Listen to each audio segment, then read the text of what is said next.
Bonjour à tous. Donc moi, je suis Thomas Lomat, je suis le responsable de la BU médicale d'AFNOR Certification. Donc AFNOR Certification est membre du groupe AFNOR. AFNOR est un groupe qui met en œuvre 4 grands métiers. Le métier pour lequel il est le plus connu, qui est la normalisation, donc c'est l'organisme de normalisation français qui produit les normes françaises.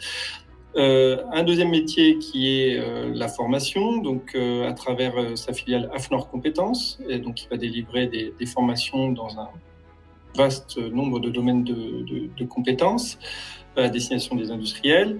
Un troisième métier qui est l'édition, qui va donc produire des articles et des analyses en lien avec évidemment les normes et les secteurs de compétences couverts par AFNOR Normalisation. Et enfin un dernier métier qui est la certification, à travers sa filiale AFNOR Certification, qui délivre des certifications de système de management, de produits, de services et de personnes. Donc, au sein de cette activité certification, il y a le secteur médical et ma BU a vocation à déposer une demande afin d'être organisme notifié dans le cadre du règlement qui s'applique aux dispositifs médicaux 2017-745. Nous sommes là en cours de finalisation de cette procédure de notification et nous espérons pouvoir être notifiés d'ici la fin de l'année.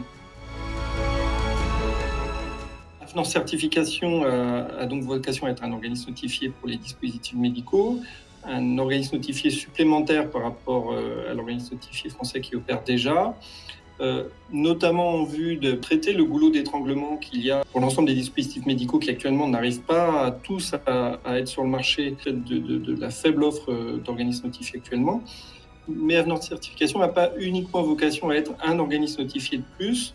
On souhaite aussi pouvoir traiter le sujet des DM innovants, et notamment les DM qui embarquent des algorithmes d'intelligence artificielle. Ces DM vont être couverts par un projet de règlement européen, le règlement sur l'IA, dont on pense qu'il devrait être voté d'ici la fin de l'année 2023, et qui devrait couvrir ces dispositifs médicaux, et donc va embarquer des exigences qui vont venir s'ajouter aux exigences du règlement DM.